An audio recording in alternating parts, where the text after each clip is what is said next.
नमस्कार, मी माधुरी. तुमचं पृथ्वीज फॅशनमध्ये पुन्हा एकदा स्वागत. तर आज आपण समजून घेणार आहोत ब्लाऊज स्टिचिंगमध्ये एक्स्ट्रा मार्जिन का ठेवली जाते आणि ती किती इम्पॉर्टंट आहे हे पाहणार आहोत.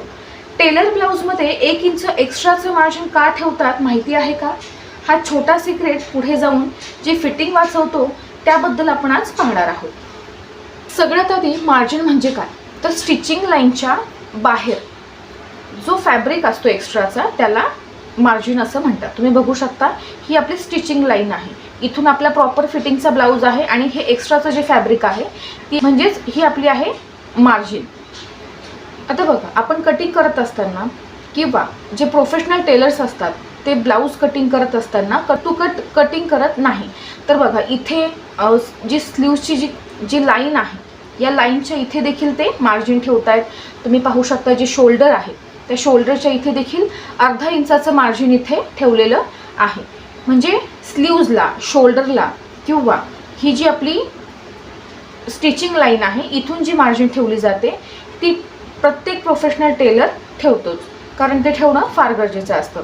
बऱ्याचदा काय होतं, याच्यात सगळ्यात महत्त्वाचं कारण म्हणजे जे काही ब्रायडलचे ब्लाऊज असतात किंवा एक्सपेन्सिव्ह फॅब्रिक असलेलं जे ब्लाऊज पीस आहे ते जर कट टू कट केलं आणि मार्किंग जर चुकलं तर तिथे मार्जिनमुळे तो संपूर्ण ब्लाऊज जो आहे तो वाचवला जातो.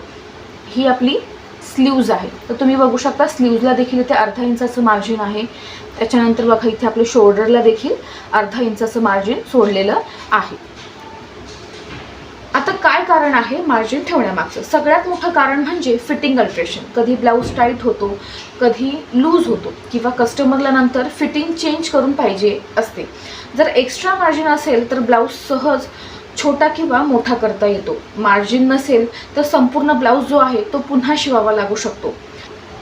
जे लग्नाचे ब्लाऊज असतात, ब्रायडलचे ब्लाऊज, त्यांचे जे फॅब्रिक असतात ते महागडे असतात, म्हणजेच एक्सपेन्सिव्ह असतात. तर अशा वेळेस काय करायचं की एक्स्ट्रा असणे म्हणजेच एक्स्ट्रा मार्जिन ठेवणं फार गरजेचं आहे. कटिंग करत असताना मिस्टेक होण्याची शक्यता असते.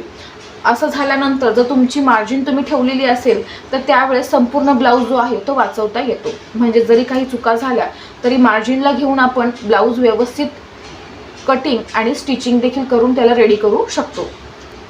आता सगळ्यात महत्त्वाची टीप म्हणजे मार्जिन किती ठेवावी. तर मार्जिन ठेवत असताना ती आपल्याला 1 ते 1.5 इंचच ठेवायची आहे. बघा